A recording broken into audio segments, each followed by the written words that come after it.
இங்கே பசுபதியோட வீட்டுக்கு வந்து நம்ம அஜயோட அப்பாவுமே வருவாங்க. அதை வந்து நம்ம ராகினியோட அம்மா வந்து எட்டி பார்ப்பாங்க. வாங்க உள்ளே வாங்கன்னும் போது அப்போ வந்து சொல்லுவாங்க, என்னங்க கோவமாலாம் பேசாதீங்க, மாப்பிள்ளையும் சம்மந்தியும் வராங்க, அவங்கக்கிட்ட நீங்கள் சமாதானமாக பேசுங்கன்னும் போது வாங்க சம்மந்தி நான் உள்ளே கூப்பிடுவார் பசுபதி. அப்போ வந்து அங்கிள் நான் எல்லா வக்கீலையும் ட்ரை பண்ண அங்கிள், எல்லா இடத்துலையுமே உங்கள் ஆள் தான் இருக்கிறாங்க, அவருக்கு தான் நாங்கள் கேஸுக்கு மூவ் பண்ணினுக்கிறோன்னு சொல்லிட்டாங்க அங்கிள்கிட்ட நம்ம அஜய் வந்து சொல்லும் போது அஜய் கிட்ட சரிப்பா என்ன எடுத்துன்னு போய் அவள் ஜெயிலில் உட்கார வச்சா உங்கள் வீட்டில் இருக்கிறவளை என்ன பண்ணீங்கன்னு போது இல்லை அங்கிள் அண்ணியை எல்லாம் திட்டினா.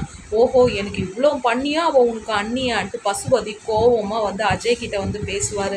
இல்லை அங்கிள் எல்லாமே திட்டோம், எங்கள் அம்மா திட்டாங்க, எங்கள் அப்பா எங்கள் தாத்தா எதையுமே அவங்களுக்கு சப்போர்ட் பண்ணுவாங்க, இந்த வாட்டி எங்கள் அண்ணியை எங்கள் தாத்தாவும் பாட்டியுமே வேறு ரொம்ப கோவப்பட்டாங்க, எங்கள் விஜய் அண்ணா வேறு கண்ணா பின்னான்னு வேறு திட்டாங்க, அவங்களுக்கு மூஞ்சே மாறிடுச்சு, அவங்க அப்பா மேலே ஏறினது தான் இன்ன வரைக்கும் கீழவே இறங்கலாங்க, காவேரி வந்து பழி வாங்குறாங்க, நீங்கள் கவலைப்படாதீங்கன்னு வந்து பசுபதி கிட்ட வந்து அஜய் வந்து சொல்லுவாருங்க. லைக் பண்ணுங்கள், கமெண்ட்